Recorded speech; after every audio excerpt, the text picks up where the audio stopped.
ഇസ്ലാം ഒരിക്കലും അനുവദിക്കപ്പെടാത്ത കാര്യങ്ങളെ അല്ലെങ്കിൽ ആരാധനയെ അതിന്റെ ആ പവിത്രതയിൽ നിന്നും വെട്ടിമാറ്റിയിട്ട് ആളുകളുടെ ഭൗതികമായ തോന്നലുകൾക്കനുസരിച്ചുകൊണ്ട് അവതരിപ്പിക്കുന്ന നയമുണ്ടായത്. നിങ്ങൾ നോക്കൂ, സക്കാത്ത് എത്ര പവിത്രമായ ഒരു ആരാധനയാണ്. ഖുദ് മിൻ അംവാലിഹിം സ്വദഖ, നിങ്ങളുടെ സമ്പത്തിൽ നിന്ന് നിങ്ങൾ സക്കാത്ത് കൊടുക്കണം. എന്തിനാണത്? നിങ്ങളുടെ സമ്പത്തിനെയും മനസ്സിനെയും ശുദ്ധീകരിക്കാൻ വേണ്ടിയാണ്. അതൊരിക്കലും സംഘടനയുടെ ലാഭത്തിന് വേണ്ടിയാകരുത്, സംഘടന നടത്തിപ്പിന് വേണ്ടിയാവരുത്. എല്ലാ ഇബാദത്തുകളും നിർവഹിക്കപ്പെടുന്നത് പോലെ സക്കാത്തും ഞാൻ ഒരു വ്യക്തി എന്ന നിലയ്ക്ക് ഞാൻ നിർവഹിക്കേണ്ട ഇബാദത്താണ്. ആ ഇബാദത്തിന് നിയമങ്ങളുണ്ട്, ആ നിയമങ്ങൾ പാലിക്കപ്പെടണം. എന്നാൽ ജമാഅത്തെ ഇസ്ലാമിക്കാർ ഇവിടെ വലിയ കുതന്ത്രങ്ങൾ ഉണ്ടാക്കുകയാണ്. അവർ എല്ലാ കാര്യങ്ങളെയും ഭൗതികവൽക്കരിച്ചതുപോലെ, ഭൗതികതയുടെ കണ്ണാടി വെച്ച് അതിനെ വീക്ഷിക്കുന്നത് പോലെ നാട്ടിലെ സാധാരണക്കാരന്റെ സക്കാത്തിനെ കൈവശപ്പെടുത്തിയിട്ട് ആ സക്കാത്തിനെ റമദാനിന്റെ മുമ്പ് തന്റെ ബൈത്തു സക്കാത്തിലേക്ക്, സംഘടനയുടെ ബൈത്തു സക്കാത്തിലേക്ക് പണം സമാഹരിച്ചിട്ട് ആ ബൈത്തു സക്കാത്തിലേക്ക് ആളുകളുടെ സക്കാത്തിനെ കൈവശപ്പെടുത്തിയിട്ട് സ്വയം ഒരു ഗവൺമെന്റ് ചമഞ്ഞ് അതിന് വിതരണം ചെയ്യാനുള്ള ശ്രമങ്ങൾ നടത്തുകയാണ്. അങ്ങനെ സക്കാത്ത് എങ്ങനെയാണ് വിടുക? എന്റെ സക്കാത്ത് ഞാനാ കൊടുക്കേണ്ടത്, അത് കമ്മിറ്റിക്കല്ല കൊടുക്കേണ്ടത്. സക്കാത്ത് ഞാൻ വ്യക്തിക്കാ കൊടുക്കേണ്ടത്. സക്കാത്ത് ഒരിക്കലും കമ്മിറ്റികൾക്ക് കൊടുക്കേണ്ടതല്ല. അത് ഇസ്ലാമിക ഭരണകൂടം ഉള്ള സ്ഥലങ്ങളിൽ തന്നെ എങ്ങനെയാണ്? രണ്ടു തരം സക്കാത്തുകളുണ്ട്. ഒന്ന് പ്രത്യക്ഷമായ സക്കാത്തും ഒന്ന് പരോക്ഷമായ സക്കാത്തുമാണ്. ഏതാ പ്രത്യക്ഷമായ സക്കാത്ത്? ആട്, മാട്, ഒട്ടകം, കൃഷി ഉൽപ്പന്നങ്ങൾ, ഇതിലുള്ള സക്കാത്തൊക്കെ പ്രത്യക്ഷമായ സക്കാത്താണ്. എന്നാൽ പരോക്ഷമായ സക്കാത്ത് സ്വർണം, വെള്ളി, അതിലുള്ള സക്കാത്തുകൾ, കച്ചവടത്തിന്റെ സക്കാത്ത്, പണത്തിന്റെ സക്കാത്ത്, ഇതൊക്കെ പരോക്ഷമായ സക്കാത്താണ്. ഈ പരോക്ഷമായ സക്കാത്ത്, പ്രത്യക്ഷമായ സക്കാത്ത് ഏതാണെങ്കിലും ഓരോ വ്യക്തിയും നേരിട്ട് നിർവഹിക്കലാണ് അതിന്റെ ഉചിതമായ രീതി. അത് ഇസ്ലാമിക ഗവൺമെന്റ് ഉണ്ടെങ്കിൽ പോലും അങ്ങനെയാണ്. അതിൽ പ്രത്യക്ഷ സക്കാത്ത് മാത്രമാണ് കൈവശപ്പെടുത്താൻ വേണ്ടി ജോലിക്കാരെ പറഞ്ഞയക്കാറുള്ളത്. പരോക്ഷമായ സക്കാത്ത് സ്വഹാബികളുടെ കാലഘട്ടത്തിൽ പോലും ഈ ബൈത്തുൽ മാലിലേക്ക് നേരിട്ട് സ്വീകരിക്കുന്ന സംവിധാനമില്ല. അത് ഓരോരുത്തരും കൊടുക്കലാണ്. പണത്തിന്റെ സക്കാത്തൊക്കെ ഓരോരുത്തരും കൊടുക്കലാണ്. അത് വൈയക്തികമായ ബാധ്യതയാണ്. ചില ആളുകൾ പറയുന്നുണ്ട്, എല്ലാം സംഘടിതമല്ലേ, നിസ്കാരം സംഘടിതമല്ലേ, ഹജ്ജ് സംഘടിതമല്ലേ, അതുകൊണ്ട് എന്തുകൊണ്ട് സക്കാത്ത് സംഘടിതമായി കൂടാ? നിസ്കാരം സംഘടിതമാണോ? നിസ്കാരം കൂട്ടമായി നിൽക്കുന്നു എന്നേ ഉള്ളൂ. എല്ലാവരും നിസ്കരിക്കുകയാണ്. ഞാൻ പടച്ചോന് കൊടുക്കേണ്ട നിസ്കാരം ഞാൻ വേറെ ആരും ഏൽപ്പിക്കണില്ല. എന്റെ നിസ്കാരം ഞാനിതാ ഒരാഴ്ചക്കുള്ള നിസ്കാരം ഞാൻ പള്ളി കമ്മിറ്റി ഏൽപ്പിച്ചു എന്ന് പറഞ്ഞ് ഞാൻ കുടിയിരിക്കലാണോ? അല്ലല്ലോ, ഞാൻ പോയി നിസ്കരിക്കലാണ്. നോമ്പ് എല്ലാവരും അവനവന്റെ നോമ്പ് അവനവനല്ലേ നിർവഹിക്കുന്നത്. ഹജ്ജ് ഞാൻ തന്നെയാണ് നിർവഹിക്കേണ്ടത്, ഇല്ലെങ്കിൽ വേറെ ഒരാളെ വക്കാലത്താക്കണം. സക്കാത്തും അങ്ങനെ തന്നെ. സക്കാത്ത് എന്റെ സക്കാത്ത് ഞാൻ എങ്ങനെ വീട്ടിലിരിക്കുക, എന്നിട്ട് സക്കാത്ത് കൊടുക്കാൻ വേണ്ടി കമ്മിറ്റിക്ക് ഇങ്ങനെ കൊടുക്കുക, അതല്ല ഏർപ്പാട്. സക്കാത്ത് എന്റെ ബാധ്യതയാണ്, ഞാൻ നേരിട്ട് കൊടുക്കേണ്ടതാണ്. മാത്രമല്ല സക്കാത്ത് കൊടുക്കപ്പെടുന്ന വ്യക്തികളിൽ അതിന്റെ ഏറ്റവും പ്രധാനപ്പെട്ട അവകാശികൾ എന്റെ കുടുംബക്കാരാണ്, എന്റെ അഹ്ലുകാരിലാണ് ഞാൻ ആദ്യം കൊടുക്കേണ്ടത്. അത് എനിക്കെല്ലാം അറിയാം. അപ്പൊ എന്റെ സക്കാത്ത് എന്റെ അഖാരിബിൽപ്പെട്ട പാവങ്ങളിലേക്കാണ് ആദ്യമായി ഞാൻ വിതരണം ചെയ്യേണ്ടത്. അത് ഞാൻ തന്നെ നിർവഹിക്കണ്ടേ? അത് കമ്മിറ്റിക്ക് കൊടുക്കുന്നു. ആ കമ്മിറ്റി അവരുടെ ചില ആവശ്യങ്ങൾക്ക് വേണ്ടി വിനിയോഗിക്കുന്നു. ഇത് കേരളത്തിൽ ജമാഅത്തെ ഇസ്ലാമി അവരുടെ സംഘടനയുടെ നടത്തിപ്പിന് വേണ്ടി ഈ സക്കാത്തിന് ഉപയോഗിക്കുന്നു എന്ന് നമ്മൾ ആരോപണം പറയുകയില്ല. 2019 ജമാഅത്തെ ഇസ്ലാമിയുടെ ഷൂറ മെമ്പറായിരുന്ന ഖാലിദ് മൂസ നദ്വി, അദ്ദേഹത്തിന്റെ ഒരു വോയിസ് പുറത്തു വന്നിരുന്നു. എന്താണ് ആ വോയിസിന്റെ ഉള്ളടക്കം?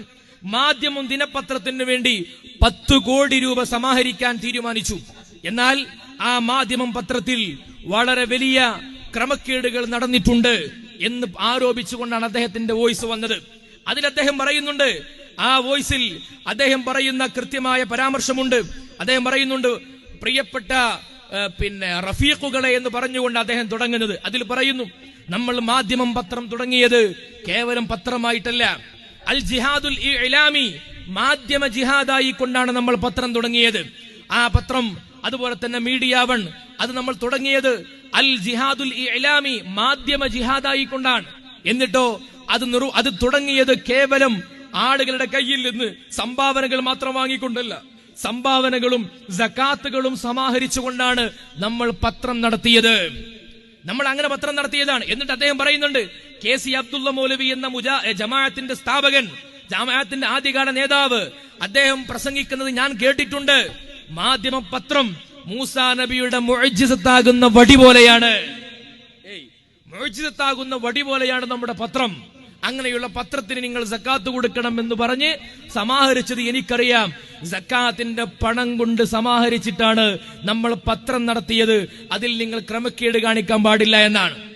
പത്രം നടത്താനാണോ സക്കാത്ത്? ചാനൽ നടത്താനാണോ സക്കാത്ത്? അങ്ങനെ ഒരു സംസ്കാരം ആര് പഠിപ്പിച്ചതാണ്? അങ്ങനെ ഒരു സംസ്കാരം ലോകത്തില്ല. മാത്രമല്ല, ഇങ്ങനെയാണ് എല്ലാത്തിനും ഖുർആനിൽ തെളിവുണ്ടോ ഹദീസിൽ തെളിവുണ്ടോ എന്ന് ചോദിക്കുന്ന ആളുകൾ. ഇങ്ങനെ കമ്മിറ്റിയെ ഏൽപ്പിച്ചുകൊണ്ട് സക്കാത്തിൽ നിന്ന് തടിയൂരാമെന്ന് ഏത് ഖുർആനിൽ തെളിവുള്ളത്? ഏത് ഹദീസിലാണ് തെളിവുള്ളത്? ജമാഅത്തെ ഇസ്ലാമിയുടെ സ്വന്തം കണ്ടെത്തൽ. ആ കണ്ടെത്തൽ മാത്രമേ അവർ നിർവഹിക്കുന്നുള്ളൂ. നിങ്ങൾ നോക്കൂ, ഇങ്ങനെ ജമാഅത്തെ ഇസ്ലാമിക്കാർ ഈ പറയുന്ന പോലെയാണെങ്കിൽ ആർക്കും കമ്മിറ്റി ഉണ്ടാക്കിക്കൂടെ? ആർക്കും കമ്മിറ്റി ഉണ്ടാക്കിക്കൂടെ? അതല്ല, ജമാഅത്തിന് മാത്രമേ കമ്മിറ്റി ഉണ്ടാക്കാൻ പെർമിഷൻ ഉള്ളൂ. അങ്ങനെ ഒരു പെർമിഷൻ പടച്ചം കൊടുത്തിട്ടുണ്ടോ? ഇനി അതല്ല, എല്ലാവർക്കും കമ്മിറ്റി ഉണ്ടാക്കാൻ പറ്റുമെങ്കിൽ ഓരോ പ്രദേശത്തും 20 ആളുകൾ കൂടിച്ചേർന്ന് ഒരു കമ്മിറ്റി ഉണ്ടാക്കി ആ കമ്മിറ്റിയിലേക്ക് സക്കാത്ത് വസൂലാക്കി എന്നിട്ട് ഇങ്ങനെ വിതരണം ചെയ്യുന്ന ഒരു നടപടി, ആ നടപടി സ്വീകരിച്ചാൽ ഇവിടെ ആകെ അരക്ഷിതാവസ്ഥയുണ്ടാകില്ലേ? എന്തൊരു വലിയ അക്രമമാണ് ചെയ്തുകൊണ്ടിരിക്കുന്നത്. കേരളത്തിലുള്ള എല്ലാ സംഘടനകളും കമ്മിറ്റി തുടങ്ങേ, കേരളത്തിലുള്ള എല്ലാ കൂട്ടായ്മകളും കമ്മിറ്റി തുടങ്ങേ. എന്നിട്ട് ഇപ്പോൾ അവർ ചെയ്യുന്ന പണി എന്താണെന്നറിയോ? ബൈത്തുൽ മാലും ബൈത്തു സക്കാത്തും ഞങ്ങൾക്ക് 2 ഉണ്ടെന്ന് പറയാ, തെറ്റിദ്ധരിപ്പിക്കുക.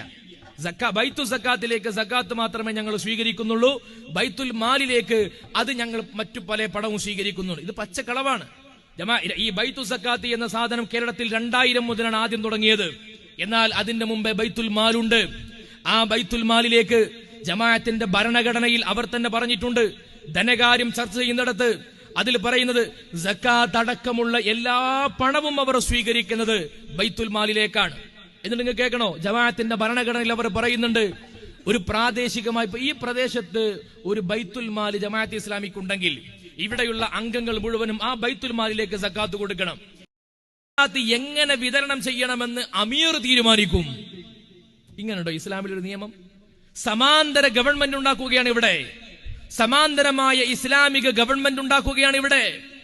ഈ പ്രദേശത്ത് നൽകപ്പെട്ട സക്കാത്ത് ഇവിടെയാ വിതരണം ചെയ്യപ്പെടേണ്ടത്. എന്നിട്ട് ആ പണത്തെ കേന്ദ്ര അമീറിലേക്ക് കൈമാറുകയും അത് ക്രമരഹിതമായിട്ട് വിനിയോഗിക്കുകയും ചെയ്ത് സക്കാത്താകുന്ന പുണ്യപ്രവൃത്തിയെ സംഘടനയുടെ നടത്തിപ്പിന് വേണ്ടി വിനിയോഗിക്കുക എന്ന ഗുരുതരമായ വീഴ്ചയാണ് ഇതിലൂടെ നടപ്പിലാക്കിക്കൊണ്ടിരിക്കുന്നത്. നമ്മൾ ഇതിനെക്കുറിച്ച് പറയുമ്പോൾ നമ്മൾ സക്കാത്ത് വിരോധികളായിട്ട് മുദ്ര കുത്തപ്പെടുക. നമ്മുടെ പ്രത്യേകത എന്നറിയും, ഓരോ ഇബാദത്തും അതിന്റെ പൂർണ്ണതയിൽ നിർവഹിക്കപ്പെടണമെന്നാണ്. ഓരോ ഇബാദത്തും അതിന്റെ പൂർണ്ണതയിൽ നിർവഹിക്കപ്പെടാൻ വേണ്ടിയാണ് നമ്മൾ ഇതൊക്കെ പറയുന്നത്. ആരോട് വിദ്വേഷം ഉണ്ടായിട്ടില്ല.